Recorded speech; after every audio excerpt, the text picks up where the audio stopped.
నమస్కారం. జైవ సక్సెస్ మంత్ర కార్యక్రమానికి స్వాగతం. నేను సాయి.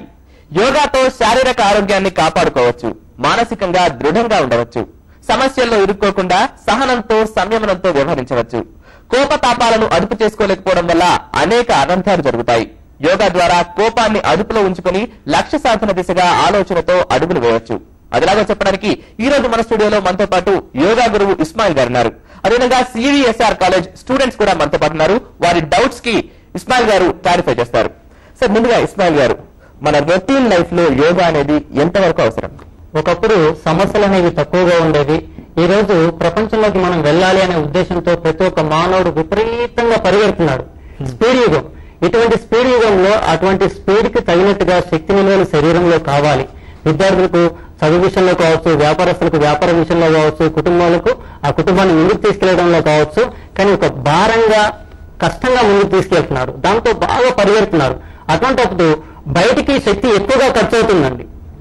దానివల్ల ఏమవుతుంది, మానసికంగా బలహీనం అవుతున్నారు. దాంతో రకరకాల సమస్యలు వచ్చి పడుతూ ఉన్నాయి. ఇటువంటి సమయంలో మనం యోగ సాధన పిల్లల దగ్గర నుంచి పెద్దల వరకు, వృద్ధుల వరకు కూడా చేయవచ్చండి. అలా చేయగలిగినట్టయితే అందరి మనసు ప్రశాంతంగా ఉంటుంది. దాంతో మన జీవితం అనేది సాఫీగా సాగుతుంది. అయితే మామూలుగా ఇప్పుడున్న గ్లోబలైజ్డ్ ట్రెండ్ లో చాలా వరకు స్ట్రెస్ అనేది ముఖ్యమైన సమస్యగా కనిపిస్తుంది. ఎక్కువ మందికి స్ట్రెస్ ని తట్టుకోలేకపోతున్నారు. సో దానివల్ల సూసైడ్ టెండెన్సీ కూడా పెరుగుతుందని చెప్పేసి అన్ని పరిశోధనలు తేలుతున్నాయి. సో దీన్ని అధిగమించాలంటే ఏం చేయాలి? స్ట్రెస్ ఎక్కువగా డెవలప్ అవుతుంది అంటే దీనికి రెండు కారణాలు ఉన్నాయండి. ఒకటి, మెంటల్ గా ఎక్కువ వర్క్ చేయడం.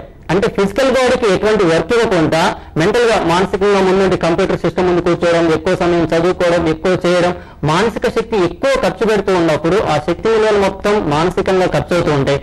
శరీరం వీక్ అయిపోతూ ఉంటుంది. అటువంటిప్పుడు ఏమవుతుంది, చిన్న ఎగ్జాంపుల్, ఈ తలనొప్పి, సైట్, స్ట్రెస్ ఇవన్నీ ఎందుకు వస్తున్నాయి అన్న విషయానికి వస్తే, మీ శక్తి నిల్వలు ఈ స్థాయిలో ఉన్నాయండి, మీరు తీసుకున్న కార్యక్రమం ఈ స్థాయిలో ఉంది, అందుకోవడం చాలా కష్టం అవుతుందండి.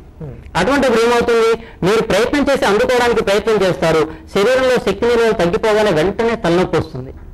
తలనొప్పి రాగానే మనం ఏం చేస్తాం, ఒక టాబ్లెట్ తీసుకొని నిద్రపోతామండి. నిద్రపోయినప్పుడు ఏమవుతుంది, అప్పుడు పనిచేసే స్థాయి తగ్గిపోతుందండి, శక్తి నిల్వలు పెరుగుతాయి. ఎప్పుడైతే శక్తి నిల్వలు పెరుగుతూ ఉంటాయో తలనొప్పి తగ్గిపోతూ ఉంటుంది. అంటే మన శరీరంలో ఉన్న శక్తి కన్నా బయటికి ఖర్చు చేసేది ఎక్కువగా ఉంది. అలాగే మెంటల్ గా ఎక్కువ